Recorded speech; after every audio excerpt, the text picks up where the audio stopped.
Inabsuelto si dating Quezon City Mayor Herbert Bautista ng Sandigan Bayan sa kasong graft and corruption.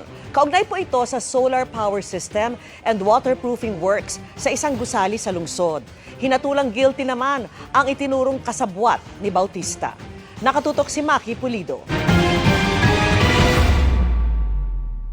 Napaiyak si dating Quezon City Mayor Herbert Bautista nang mapawalang sala ng Sandigan Bayan 3rd Division sa kasong graft. Not guilty ang hatol sa kanya dahil ayon sa korte, bigo ang prosekusyon na patunayang guilty beyond reasonable doubt si Bautista sa kasong paglabag sa Anti-Graft and Corrupt Practices Act.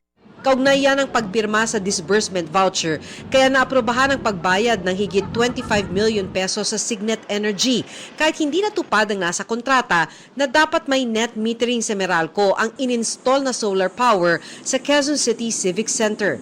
Guilty naman ang hatol sa kanyang kapwa-akusado na si dating City Administrator Aldrin Cunha. Pinatawan si Cunha ng parusang 6 hanggang 8 taong pagkakabilanggo. Pero habang inaapela ang desisyon ng korte, pinayagan siyang magbayad ng 90,000 peso bond para sa pansamantalang paglaya. Tumanggi silang magbigay ng pahayag.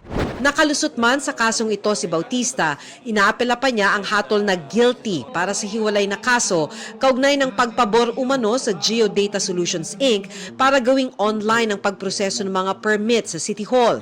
Ibinaba ang hatol noong January 2025 ng Sandigan Bayan 7th Division. Guilty rin ang hatol kay Cunha sa parehong kaso at pareho silang pinatawan ng parusang 6 hanggang 10 taong pagkakabilanggo. Pansamantala silang nakalaya habang inaapela ang desisyon ng korte. Para sa GMA Integrated News, Maki Pulido, Nakatutok, 24 Oras.